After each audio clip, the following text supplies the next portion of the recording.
இப்போ இன்றைக்கி காலையிலேருந்து நம்ம நியூஸ் பார்த்துட்ருக்கோம். ஒவ்வொரு பிரேக்கிங் நியூஸுமே விஜய் என்டிஏ கூட்டணியில் சேர போகிறாரா இல்லையா அப்படின்றத பற்றி தான் வந்துட்டுருக்கு. தேசிய ஜனநாயக கூட்டணியை சேர்ந்த தலைவர்கள் எல்லாருக்கிட்டையும் இன்றைக்கி ஊடகங்கள்லேருந்து கேள்வி கேட்கும்போது அவங்க மறைமுகமாக ஒரு பதில் சொல்கிறாங்க. வரமாட்டார்னு யாரும் சொல்லலை, வந்தால் நல்லாயிருக்கும், நிறைய பேர் வருவாங்க, யார் வந்தாலும் வரவேற்போம் அப்படிங்கிற மாதிரி பதிலை சொல்லிக்கிட்டே இருக்காங்க. ஸோ ஒரு விஷயம் அப்படியே லைம்லைட்லேயே வச்சுக்கிட்டு இருக்க மாதிரி தெரியுது. அதாவது விஜய் என்டிஏவோட பேச்சுவார்த்தை நடத்துகிறாரு, இல்லை என்டிஏ கூட்டணிக்குள்ளே போக போகிறாரு அப்படிங்கிற மாதிரியான ஒரு விஷயத்த லைம்லைட்லேயே நேற்றுலேருந்தே வச்சுட்டு இருக்காங்க, 2 நாளாகவே வச்சுட்டு இருக்காங்க. உண்மை என்னன்ற கேள்வி தானே வருது. இப்போ நம்ம வீடியோவில் கூட பார்த்தீங்கன்னா நம்ம வரக்கூடிய அப்டேட்ஸை ஒவ்வொன்றா கொடுத்துக்கிட்டே இருக்கோம். அது கீழே நிறைய பேர் வீடியோவை முழுசாக பார்க்காம ஏதாவது சொல்கிறது இல்லை திட்டுறது இதெல்லாம் பண்ணிகிட்டு இருக்காங்க. என்ன நடந்துகிட்டு இருக்கு அப்படின்ற விஷயத்த இந்த வீடியோவில் நம்ம ஒரு கிளாரிட்டியாக கொடுத்தா நல்லாயிருக்கும்னு நினைக்கிறேன். எப்படி போயிட்டுருக்கு, உண்மையிலேயே அப்படி ஒரு பேச்சுவார்த்தை நடந்துகிட்டு இருக்கா, இல்லை இது வெறும் ஒரு நரேட்டிவா? நீங்கள் சொன்ன மாதிரி 2 நாளாக பார்த்தீங்கன்னா என்டிஏ அலைன்ஸ்குள்ளே விஜய் போக போகிறாரு. எப்படி இந்த நியூஸ் பில்டப் ஆச்சு அப்படின்றதே ஒரு ஆச்சரியமாக இருக்குது. இப்போ நீங்கள் திமுக சார்பில் மிகப்பெரிய ஒரு மெகா மாநாடு திருச்சியில் நடத்தினாங்க. அந்த மாநாட்டில் 10 லட்சம் பேர் வருவாங்கன்னு ஒரு பெரிய எதிர்பார்ப்பு இருந்தது. முதலமைச்சர் பேசிட்டு போனார். விஜய் ஸ்டைல்லே எப்படி விஜய் அவர் ஒரு 40 மினிட்ஸ் 30 மினிட்ஸ் அவருடைய மாநாட்டில் பேசிட்டு போவாரோ அதே மாதிரி சிஎம் 40 மினிட்ஸ் பேசிட்டு போயிட்டார். அந்த மாநாட்டுடைய டேக்அவே மெசேஜ் என்ன, அந்த மாநாடு சக்ஸஸ்ஃபுல்லாக நடந்ததா இல்லையா அப்படின்றத பற்றியெல்லாம் அடுத்த நாள் விவாதங்கள் பொதுவாக பண்ணுவாங்க. அந்த மாதிரி ஒரு விவாதத்தையும் காணோம். ஆனால் உடனடியாக பார்த்திங்க அப்படின்னா என்டிஏவில் விஜய் சேர போகிறாரு, பவன் கல்யாண் விஜயோட பேசிட்டாரு அப்படின்ற செய்திகள் வர ஆரம்பிச்சிது. இன்றைக்கு வரைக்கும் நம்ம பேசிகிட்டு இருக்கக்கூடிய இந்த நிமிடம் வரையும் எந்த தலைவர்கள்லாம் பார்க்குறாங்களோ அந்த தலைவர்கள்ட்ட இது தொடர்பான கேள்வியை கேட்குறாங்க. குறிப்பாக என்டிஏ அலைன்ஸில் இருக்கக்கூடிய தலைவர்கள்ட்ட கேட்டு அந்த நியூஸை பில்டப் பண்ணுறதை பார்க்க முடியுது. உண்மையாகவே விஜய் என்டிஏ அலைன்ஸில் போக போகிறாரா அப்படின்னு நம்ம க்ளோஸ்டு சர்க்கிளில் விசாரிக்கும் போது அதிமுகவில் என்ன சொல்கிறாங்கன்னா அந்த மாதிரியான பேச்சுவார்த்தை எதுவுமே நடக்கலை அப்படின்னு சொல்கிறாங்க. பாஜகவும் இதை மறுக்கிறாங்க. அந்த கட்சியுடைய மாநில தலைவர், பாஜகவுடைய மாநில தலைவர் நைனா நாகேந்திரன் முழுக்க இது ஒரு ரூமர்ஸுங்க, இது ஒரு பொய் செய்தி, ஆனால் இது எப்படி நீங்கள் இந்த கேள்வியை திருப்பி கேட்குறீங்க அப்படின்றது தெரியல அப்படின்னு அந்த இடத்துல தானே ஒரு கேள்வி வருது. இப்போ சம்மந்தப்பட்டவங்க மறுக்கிறாங்க, டிவிகே சைட்லேருந்து பெருசாக இதை அவங்க பேசலை. இல்லை, இப்போ ஆதவ் அர்ஜுனா தான் ஐ திங்க் விஜய்க்கு அடுத்த ஒரு 2வது ஸ்டேஜில் ஆதவ் அர்ஜுனா தான் இருக்கார். ஃபஸ்ட்டு விஜய், அதுக்கடுத்து புஷி ஆனந்த், அதுக்கடுத்து ஆதவ் அர்ஜுனா, அதுக்கடுத்து அருண்ராஜ் ஐஆர்எஸ். இதுதான் அவங்க அங்கே இருக்கக்கூடிய ஹைரார்க்கியாக இருக்குது. ஆதவ் அர்ஜுனாட்ட இது தொடர்பான கேள்விகள் கேட்குறாங்க. ஜஸ்ட் ரூமர்ஸுங்க அப்படின்னு சொல்லிட்டு போயிட்டார். இந்த ரூமர்ஸ்க்கெல்லாம் பதில் சொல்ல முடியாதுன்னு சொல்லிட்டார். அதற்கடுத்து நிர்மல்குமார் செய்தியாளர் சந்திப்பு நடத்துகிறாரு. அதில் தொடர்பான கேள்விகள் வருது. எதுனாலும் இங்கே தலைவர் தான் அனௌன்ஸ் பண்ணுவார் அப்படின்ட்டு போயிட்டார். யூஸ்வலாக அவருடைய பதிலே இப்படி தான். ஏதாவது கான்ட்ரவர்சியலாக ஏதாவது கேள்வி கேட்குறாங்க அப்படின்னா அதெல்லாம் எங்கள் தலைவர் அனௌன்ஸ் பண்ணுவார் அப்படின்னு போவாங்க. ஸோ அதை ஒரு பாயிண்ட்டாக எடுத்து வச்சுட்டு நிறையா டிஸ்கஷன் அப்படின்றது நடந்துட்டுருக்கு. ஸோ இப்போ உங்களுக்கு டிவிகே சைட்லேருந்தும் ஆதவ் அர்ஜுனா சொல்கிறாரு இது ஒரு வதந்தி அப்படின்னு. அதே மாதிரி நைனா நாகேந்திரனும் பாஜக சைட்லேருந்து இது வதந்தி அப்படின்னு சொல்கிறாங்க. ஈவன் இந்த ஏஎன்எஸ் பிரசாத் அவர் தமிழிசை சவுந்தரராஜனுக்கு நெருங்கிய ஒரு நிர்வாகியாக இருந்தார். அவர் பாஜகவுடைய ஊடக பிரிவினுடைய ஒரு தலைவராக இருக்கிறாரு. ஸோ அவர் விஜய் பாஜக பக்கம் வரணும் அப்படின்னு சொன்னதுக்காகவே நைனா நாகேந்திரன் அவர் கட்சியிலேருந்து நீக்கிட்டார் அப்படின்றத பார்க்க முடியுது. ஸோ இப்போ இது வதந்தி அப்படின்னு தான் நினைக்கிறேன். இதில் ஏதோ ஒரு உள்நோக்கம் இருந்து இதை பில்ட் பண்ணுறாங்களோ அப்படின்னு தோணுது. இப்போ அந்த உள்நோக்கம் என்னன்ற கேள்வி தான் வருது. ஏன்னா சம்மந்தப்பட்ட 2 பேருமே மறுக்கிறாங்க. தேசிய ஜனநாயக கூட்டணியும் இல்லைன்னு சொல்லுது, டிவிகே சைடும் மறுக்கிறாங்கன்னா அப்போ இந்த செய்தி ஏன் லைம்லைட்லேயே இருக்குது? இதுக்கு பின்னாடி என்ன காரணம்? ஸோ இதுக்கு பின்னாடி என்ன காரணம் அப்படின்றது பார்த்துட்ருக்கவங்க சொல்லட்டும். பட் எனக்கு தெரிந்த தகவலின் அடிப்படையில் நான் சொல்கிறது, விஜயை பொறுத்தவரையில் பாஜக பக்கம் போகிறதுக்கான வாய்ப்பு இல்லவே இல்லை அப்படின்றது தான் நம்ம விஜய் சைடில் தாவேக்காவினர் சைட்லேருந்து விசாரிக்கும் போது சொல்கிறாங்க. ஏன்னா விஜய் ஆல்ரெடி அவர் அவருடைய முதல் மாநாட்டிலே கொள்கை எதிரி யாருன்னு சொல்லிட்டாரு, அரசியல் எதிரி யாருன்னு சொல்லிட்டாரு. அருண்ராஜ் ஐஆர்எஸ் பல முறை ஊடகங்களுக்கு பேட்டி கொடுக்கும்போது ஒருபோதும் அரசியல் எதிரியோடையும் கொள்கை எதிரியோடையும் கூட்டணியே கிடையாது அப்படின்னு சொல்லிட்டாங்க. ஸோ இவ்வளவு விளக்கம் கொடுத்ததுக்கு பிறகு பாஜக பக்கம் விஜய் போகிறார், அவருக்கு தொடர்ந்து நெருக்கடிகள் கொடுக்கப்படுது, அதனால விஜய் பாஜக பக்கம் போயிடுவார் அப்படின்னா அவருடைய அரசியல் வாழ்க்கையே முடிஞ்சு போயிடும் அப்படின்னு தான் நான் நினைக்கிறேன். ஏன்னா அவரை பொறுத்தவரையில் எந்த ஒரு ப்ரெஷரின் அடிப்படையிலும் ஒரு அழுத்தத்தின் அடிப்படையில் அவர் அரசியலுக்கு வரல. அவர் அரசியலில் நம்ம இன்றைக்கி ஒரு வெற்றிடம் இருக்குது, இங்கே ஏற்கனவே இருந்த பெரிய தலைவர்கள் இன்றைக்கி இல்லை. ஸோ இப்போ இந்த டைமில் நம்ம அரசியலில் என்ட்ரு ஆகும்போது நமக்கு ஒரு ஸ்பேஸ் கிடைக்கும் அப்படின்ற ஒரு விருப்பத்தின் அடிப்படையில் தான் வர்றாரு. யார் விஜய் நீங்கள் அரசியல் கட்சி தொடங்குங்க அப்படின்னு அழுத்தம் கொடுத்து திடீர்னு அவர் அரசியலுக்கு வந்த மாதிரி தெரில. அரசியல் பிளான்ன்றது அவருடைய லாங் டேர்ம் பிளானாக இருந்தது. அவருடைய தந்தை முதற்கொண்டு அதற்கான விதைகளை தொடர்ச்சியாக போட்டு வந்தாங்க. அப்போ அவருக்கான விருப்பத்தின் அடிப்படையில் தான் அரசியலுக்குள்ளே வந்திருக்காரு. அப்போ அவர் ஒரு ஸ்டாண்ட் எடுத்து நிற்கும் போது அந்த ஸ்டாண்டில் உறுதியோடு நின்னார் அப்படின்னா இந்த தேர்தல் இல்லைனாலும் இன்னொரு தேர்தலில் அவர் வெற்றி பெறுவதற்கான வாய்ப்பு அப்படின்றது இருக்குது. இப்போ உடனடியாக அவர் வந்து என்டி அலைன்ஸ்குள்ளே போயிட்டார் அப்படின்னா அது அவருடைய அரசியல் வாழ்க்கைக்கே ஒரு முடிவுரை எழுதின மாதிரி தான். நீங்கள் எடப்பாடி பழனிசாமியை ஆதரித்து இல்லை எடப்பாடி பழனிசாமியை முதலமைச்சர் கேண்டிடேட்டாக ஏற்றுட்டு அவரால் எப்படி வந்து இந்த அலைன்ஸ்குள்ளே போக முடியும்? அதுதான் முதல் கேள்வி இல்லையா? அந்த இடத்துல இப்போ நீங்கள் சொல்கிற மாதிரி விஜய்க்கு அது தேவையில்லை, விஜய்க்கு அப்படி ஒரு ப்ரெஷர் இல்லை, இல்லைனா அவர் வந்த காரணம் வேறு, அவர் சிஎம் ஆகணும்னு இப்படி நம்ம நிறைய காரணங்கள் சொல்கிறோம் அப்படின்னாலும் இப்போ ஏடிஎம்கேக்கு தேவை தானே, பிஜேபிக்கு தேவை தானே? இல்லை, அதிமுகவுக்கு தேவை, பாஜகவுக்கு தேவை. ரெண்டு விஷயங்கள் தாங்க. ஒன்று வந்து இந்த கரூர் துயர சம்பவத்தில் அவரை லாக் பண்ண முடியும். ரெண்டாவது பார்த்தீங்க அப்படின்னா ஜனநாயகன் படம் வந்து வெளியிடுவதில் கொஞ்சம் தாமதப்படுத்த முடியுது. ரெண்டு தான் வந்து பாஜகவால் செய்ய முடியுமே தவிர வேறு எதுவும் செய்ய முடியாது. இப்போ கரூர் விவகாரத்தை பொறுத்த வரையில் அதில் வந்து விஜய்க்கு நேரடி பாதிப்பு அப்படின்றது இருப்பது அப்படின்றது மிக மிக குறைவு. லீகல் பாயிண்ட் ஆஃப் வியூவில் வந்து நம்ம நிறையா பேர்ட்ட விசாரிக்கும் போது அவரை பொறுத்தவரையில் அவர் வந்து சிறப்பு அழைப்பாளர் தான் அந்த கூட்டத்துக்கு. ஸோ அங்கே நடந்த சம்பவத்துக்கு அவர் எப்படி பொறுப்பேற்க முடியும்? ஒரு சிறப்பு அழைப்பாளராக வருபவர் சுற்றி என்ன நடந்துட்டுருக்கு அப்படின்னு பார்ப்பது அவருடைய வேலை கிடையாது. ஸோ அதுக்கு வந்து மாநில காவல்துறை இருக்குது, அந்த காவல்துறை சரியாக செயல்பட்டுருக்கணும் அப்படின்றதா இவங்களுடைய வேர்ஷனாக இருக்குது. ஸோ இப்போ அந்த இடத்துல வந்து மேபி அவருக்கு ஒரு அழுத்தம் இருக்கலாம், அந்த விசாரணைக்கு கூப்பிட்றதுல இல்லை ஒரு விதமான நெருக்கடி அப்படின்றது இருக்கலாமே தவிர அது வந்து அவருடைய அரசியல் வாழ்க்கையே அவர் முடிவுரை எழுதக்கூடிய அளவுக்கு ஒரு அழுத்தமாக அப்படின்னு கேட்டிங்கன்னா நிச்சயமாக கிடையாது. ரெண்டாவது, ஆல்ரெடி ஒரு 50 கேண்டிடேட்ஸை கூப்பிட்டு நீங்கள் தான் தேர்தலில் போட்டியிட போகிறீங்க அப்படின்றதையும் சொல்லிட்டாரு. இப்போ அடுத்த கட்டமாக வேட்பாளர்களை அவர் வந்து இன்டர்வியூ பண்ண போகிறாருன்னு சொல்கிறாங்க. ஸோ அவரை பொறுத்தவரையில் தனித்து போட்டியிடணும் அப்படின்ற முடிவு எடுத்து அவர் வந்து வேட்பாளர்கள் அனௌன்ஸ்மெண்ட்டை நோக்கி போக ஆரம்பிச்சிட்டார். அப்படி இருக்கும்போது வந்து இப்போ நீங்கள் சொல்கிற மாதிரி கரூர் வழக்கில் விஜய்க்கு பெரிய நெருக்கடியோ இல்லை அவரை அரெஸ்ட் பண்ணிடுவாங்க, அவர் கதை முடிஞ்சிடுன்னு சொல்கிற அளவுக்கு எதுவும் இல்லை. அப்படி இருந்திருந்தால் இங்கே ஆளுங்கட்சியான திமுகவே அவர் மேலே வழக்கு போட்டிருப்பாங்க. அவங்களே வந்து அவர் பேரை கூட எங்கேயுமே இன்க்ளூட் பண்ணலை. அப்படி இருக்கும்போது இது வெறுமனே ஒரு 4-5 நாள் நியூஸாக இருக்க போதே தவிர அதை தாண்டி விஜய்க்கு எந்த பிரச்சனையும் இருக்கும் அப்படின்ற மாதிரி இருக்க வாய்ப்பில்லை. ஜனநாயகன் படத்தை பொறுத்த வரைக்கும் விஜய் அதுக்கு கவலைப்படலை. அவர் வந்து அது எப்போ ரிலீஸ் ஆகுதோ ரிலீஸ் ஆகிட்டோம் அப்படிங்கிற இடத்துக்கு வந்துட்டார். ஆனால் இன்றைக்கி அவருடைய ஏன்னா அது வந்து நிறைய பப்ளிசிட்டி அவருக்கு கொடுத்துருச்சு. அந்த படம் ரிலீஸ் ஆகாமே பார்த்தீங்கன்னா ஆமாம், நீதிமன்றத்தில் அந்த வழக்கு வரும்போதெல்லாம் வந்து அது பெரிய மீடியா ஸ்பேஸை ஆக்குபை பண்ணுச்சு. அதனால அவருக்கு வந்து ஒரு பெரிய விளம்பரமாகவே அது இருந்ததுன்னு தான் நான் நினைக்கிறேன். அப்படி இருக்கும்போது எனக்கு என்ன கேள்வினா, இப்போ சமீபத்தில் அவருடைய பர்சனல் விஷயங்கள் இருக்குது இல்லையா, டிவோர்ஸ் மேட்டராக இருக்கட்டும், அதுக்கப்புறம் அவருடைய தனிப்பட்ட வாழ்க்கை குறித்து விவாதங்கள் நடக்கிறது வந்து அவருடைய இமேஜை டேமேஜ் பண்ணியிருக்கு. விஜய்க்கு வந்து இதுக்கு முன்னாடி நடந்த எந்த பிரச்சனையிலையுமே பெரிய அளவுக்கான பாதிப்பு அப்படிங்கிறது களத்தில் ஏற்படலை. ஆனால் இது வந்து அவருடைய வாக்காளர்களை அவருக்கு ஓட்டு போடணும்னு நினைக்கிறவங்கள வந்து யோசிக்க வச்சுருக்கு. அவங்கெல்லாம் கொஞ்சம் ஒரு அவர்ஷனில் இருக்காங்க. அதனால் இந்த சூழ்நிலையை பயன்படுத்தி நம்ம விஜய் இங்கே கொண்டு வந்துடலாம். ஏன்னா அவங்க கூட இருக்கவங்களுக்கு ஒரு இன்செக்யூரிட்டி வந்திருக்கலாம், என்னடா இப்படியே போனால் எலெக்ஷன் எப்படி இருக்கும், எவ்வளோ ஓட்டு வாங்குவோம். இப்போ ஏன்னா எல்லாருமே விஜய்க்கு வந்து கெரியரோட உச்சத்துலேருந்து வராரு, அவருடைய சம்பளம் இல்லை அவருடைய கெரியர் என்ன ஆகுன்ற கேள்வி ஒன்று. அப்படின்னா விஜயை நம்பி வந்திருக்கிற எல்லாருக்குமே ஒரு கவலை இருக்கும்ல, நம்ம ஜெயிச்சாகணும், ஓட்டு வாங்கணும், நம்மளுடைய ஃபியூச்சர் என்ன அப்படின்னு. இப்படியே இந்த நிலைமை போச்சு அப்படின்னா நம்ம கதை என்ன ஆகும்னு அவங்களுக்கு ஒரு பயம் இருக்கும். அந்த பயத்தை பயன்படுத்தி தனிப்பட்ட விவகாரம் இருக்குல்ல, அவர் தனிப்பட்ட விவகாரத்தை வந்து அவரே சார்ட் அவுட் பண்ண முடியும். அது 2-3 நபர்கள் சம்மந்தப்பட்டது. அவரோட 26 வருஷம் வாழ்ந்த அவருடைய மனைவி அவங்க வந்து அவங்க டிவோர்ஸ் வேணும்னு கேட்குறாங்க. அவர் மியூச்சுவலாக அந்த டிவோர்ஸை கொடுத்துட்டாரு அப்படின்னா எந்த பிரச்சனையும் கிடையாது. ஆனால் இப்போ அது கையை மீறி போயிடுச்சு. இப்போ இதில் வந்து ஒரு அரசியல் கட்சியுடைய தலையீடு இருந்து அந்த அரசியல் கட்சி அழுத்தம் கொடுத்து நீங்கள் பாஜக பக்கம் வாங்க, இல்லைன்னா நாங்கள் வந்து வேறு மாதிரி இதை பண்ணிடுவோம் அப்படின்னு சொல்கிற அளவுக்கு அந்த விஷயம் இருக்காது அப்படின்னு நினைக்கிறேன். ஈவன் அவங்களுடைய மனைவியை அதை விரும்ப மாட்டாங்க. ஸோ இது விஜயால் சார்ட் அவுட் பண்ணக்கூடிய விஷயம் தான் நினைக்கிறேன். இப்போ இது வந்து பாஜக அழுத்தம் கொடுத்து இப்படியெல்லாம் கொண்டு வர முடியுமா அப்படின்றது ஆச்சரியமாக இருக்குது. அப்படியெல்லாம் வாய்ப்பு இல்லை.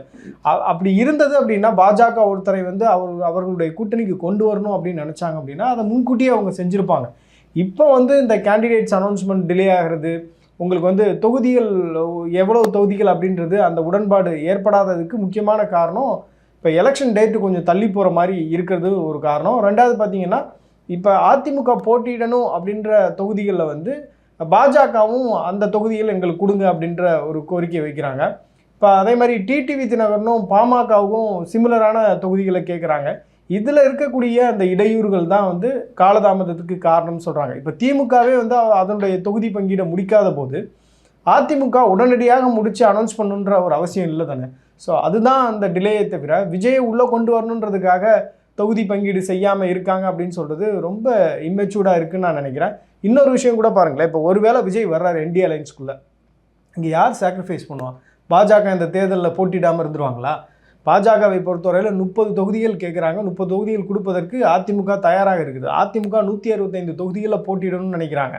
ஏன்னா 165 தொகுதிகளில் போட்டியிட்டால் தான் குறைந்தபட்சம் அவங்களால வந்து தனிப்பெரும்பான்மையாக ஆட்சி அமைக்க முடியும் அப்படின்ற ஒரு நம்பிக்கை. இப்போ ஒருவேளை வந்து அதிமுக 30-40 தொகுதிகள் குறைத்து போட்டிடுது அப்படின்னா அது பெரிய சிக்கலை வந்து என்டிஏ அலைன்ஸுக்கு ஏற்படுத்தும், குறிப்பாக அதிமுகவுக்கு ஏற்படுத்தும்.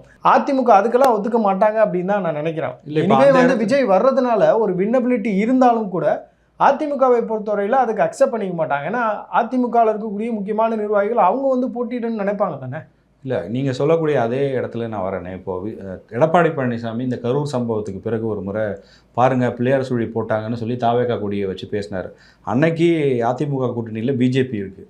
அதுக்கப்புறம் வந்தவங்கன்னு பார்த்தா அன்புமணியும் டிடிவி தினகரனும் தான். அவங்க 2 பேருக்கும் சேர்த்து இன்றைக்கி நம்ம கேள்விப்படக்கூடிய செய்தினா இவருக்கு ஒரு 18, அவருக்கு ஒரு 9 இடங்கள்னா கூட 27 இடங்கள் தான்.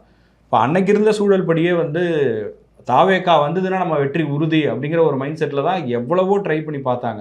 தாவேகா இனி வரப்போவதில்லைன்னு தெரிஞ்ச பிறகு தான் மற்ற கட்சியிலேயாவது நம்ம உள்ளே கொண்டு வருவோம்னு கொண்டு வராங்க.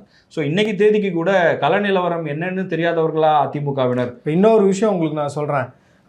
இனிஷியலாக பார்த்தீங்கன்னா அதிமுக வந்து தாவேகா தங்கள் பக்கம் வரணும் அப்படின்னு தாவேகாவை போய் சந்தித்து நம்ம வந்து கூட்டணி போகலாம் அப்படின்ற மாதிரியான பேச்சுவார்த்தை நடந்திருக்கிறது.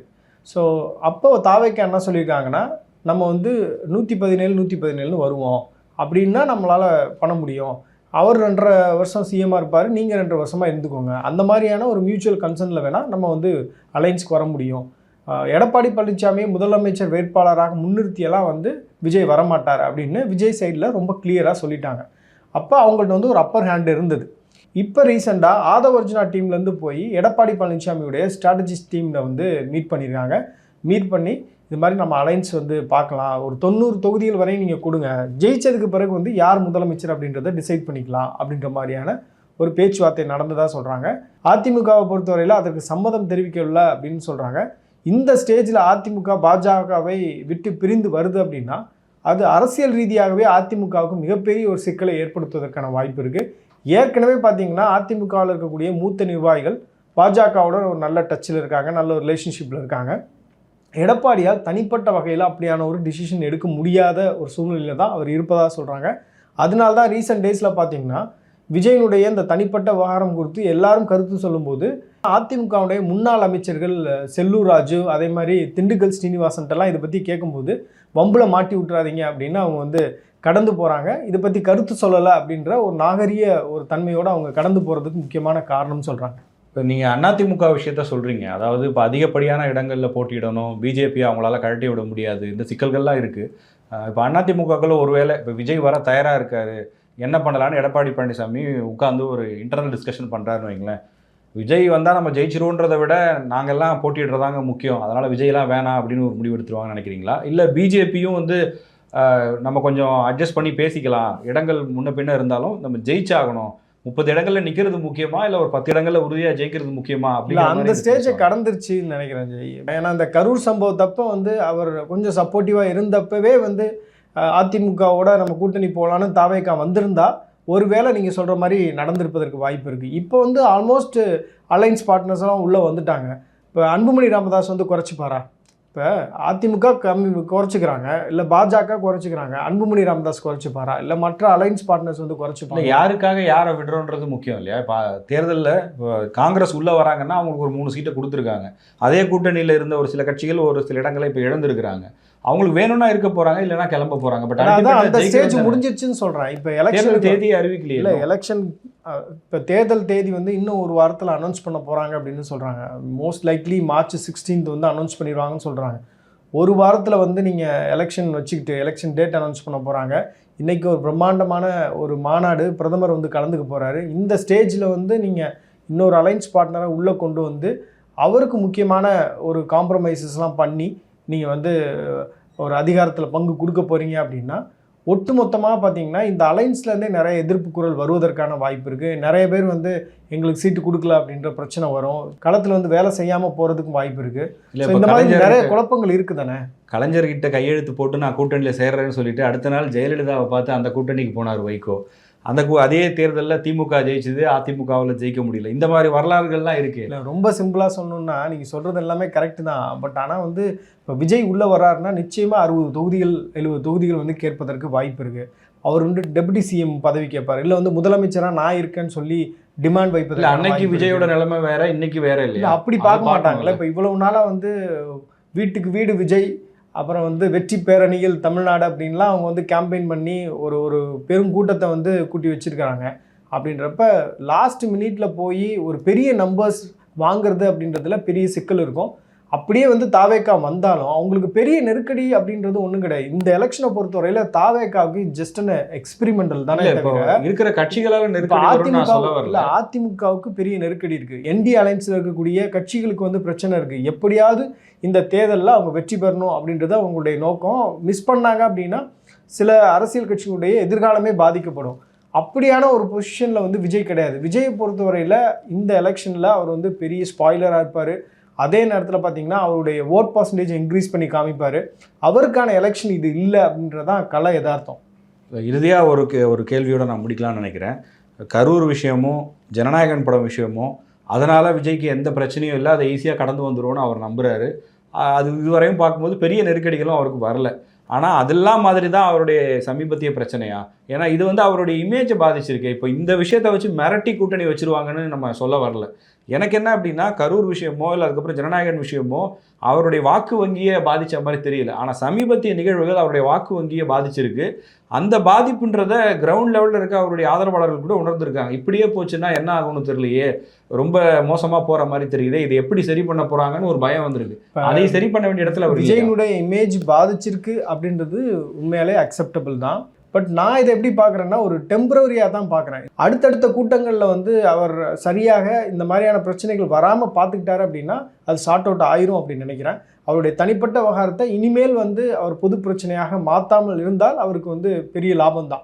அதே நேரத்தில் பார்த்தீங்கன்னா இப்போ உங்களுக்கு எலெக்ஷன் டேட் ஒன்ஸ் அனௌன்ஸ் பண்ணிட்டாங்க அப்படின்னா எலெக்ஷன் கோட் ஆஃப் கான்டக்ட் வந்து அமலுக்கு வந்துடும். அதுக்கு பிறகு எந்த ரெஸ்ட்ரிக்ஷன்ஸும் இருக்காது. அவர் தீவிரமான பிரச்சாரம் செய்வார் அப்படின்னு சொல்கிறாங்க. டைரெக்டாக வந்து களத்துக்கு போய் மக்களை சந்திக்கிறது அப்படின்ற ஒரு தீவிரமான ஒரு பிரச்சாரம் இருக்கும் அப்படின்றாங்க. அந்த மாதிரிலாம் வந்து ரொம்ப களத்துக்கெல்லாம் போய் அவர் வந்து கொஞ்சம் தீவிரமாக அரசியல் பண்ணுறாரு, பிரச்சாரங்கள் மேற்கொள்கிறாரு அப்படின்னா இந்த தனிப்பட்ட விவகாரம் வந்து ஒரு பெரிய பேசுபொருளாகாதுன்னு தான் நான் நினைக்கிறேன். ஏன்னா அவர் வந்து ஒவ்வொரு இடத்துக்கும் போகிறத கவர் பண்ணுவாங்க. அவர் என்ன பேசுகிறாருன்றது வந்து ஒரு கவனம் பெறும். அவரும் வந்து அந்த தன்மைக்கேற்றவாறு அவருடைய அந்த டோனை வந்து அக்ரெசிவாகவும் வச்சுப்பார். ஸோ அதனால் இனி வரக்கூடிய நாட்களில் அது ஒரு பெரிய பிரச்சனையாவதற்கான வாய்ப்பு இல்லை.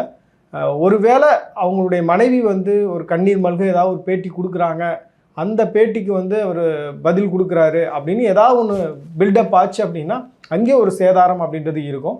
விஜயை பொறுத்தவரையில் அவருக்கு இருக்கக்கூடிய லக் என்ன அப்படின்னு பார்த்தீங்கன்னா ஒவ்வொரு கூட்டத்திலையும் அவருக்கான அந்த பிரபலம் அந்த இமேஜின்றது பில்ட் ஆகிட்டே இருக்குது அப்படின்றதையும் நம்ம கவனிக்க வேண்டியது இருக்குது. ஏன்னா இப்போ கரூர் சம்பவத்துக்கு பிறகு பார்த்தீங்கன்னா ஒரு பெரிய நெகட்டிவிட்டி ஃபார்ம் ஆன மாதிரி இருந்தது. திடீர்னு அது எல்லாமே பாசிட்டிவிட்டியாக மாறுது. அப்புறம் எல்லோரும் பாசிட்டிவாக பேச ஆரம்பிக்கிறாங்க. ஒரு டவுன் அண்ட் அப் அப்படின்றது விஜயினுடைய இந்த அரசியல் வாழ்க்கையிலையும் தொடர்ச்சியாக இருந்துகிட்ருக்கு அப்படின்றதையும் கவனிக்க முடியுது. விஜய்க்கு கொடுக்கப்படும் அழுத்தங்கள், அதனால் அவர் கூட்டணிக்கு போவாரா இல்லையா அப்படிங்கிறத அனாலிட்டிக்கலாக பேசியிருக்கோம். உங்களுடைய கருத்து என்ன அப்படிங்கிறத கமெண்ட் செக்ஷனில் பதிவு பண்ணுங்கள். சரி, இது முழுக்க வந்து என்டி அலைன்ஸ்குள்ளே விஜய் போவாரா இல்லையா அப்படின்றத பற்றி தான் நம்ம பேசியிருக்கோம். போகிறதுக்கான வாய்ப்புகள் அப்படின்றது மிக மிக குறைவு. இப்போ நம்ம வந்து தொடர்ச்சியாக இந்த டிவிக்கே ஃபார்ம் ஆனதுலேருந்து ஃபாலோ பண்ணிகிட்ருக்கோம்ல, தினசரி அது தொடர்பான செய்திகளை நம்ம சமயத்துலையும் கேரி பண்ணும்போது நம்மளுடைய அனாலிசிஸில் அவர் இந்த ஸ்டேஜில் வந்து போகிறதுக்கான வாய்ப்பு அப்படின்றது குறைவு. இந்த ஸ்டேஜில் அவரே போகணுன்னு விருப்பப்பட்டாலும் கூட என்டி அலைன்ஸ்குள்ளே அவர் அக்கமடேட் பண்ண முடியுமா? ஏன்னா அவர் வந்து ஒரு 20 சீட்டு 30 சீட்டாக கேட்க போகிறார். அவர் நிச்சயமாக 60-70 கேட்பாங்க, இல்லை 90 வரையும் கேட்பதற்கான வாய்ப்பு இருக்குது. ஸோ அந்த நம்பர்ஸை வந்து இந்த என்டி அலைன்ஸில் அக்கமடேட் பண்ண முடியுமான்னு பார்த்தீங்கன்னா நிச்சயமாக முடியாது. ஸோ இந்த ஆஸ்பெக்டில் தான் நம்ம இதை பேசியிருக்கோம்.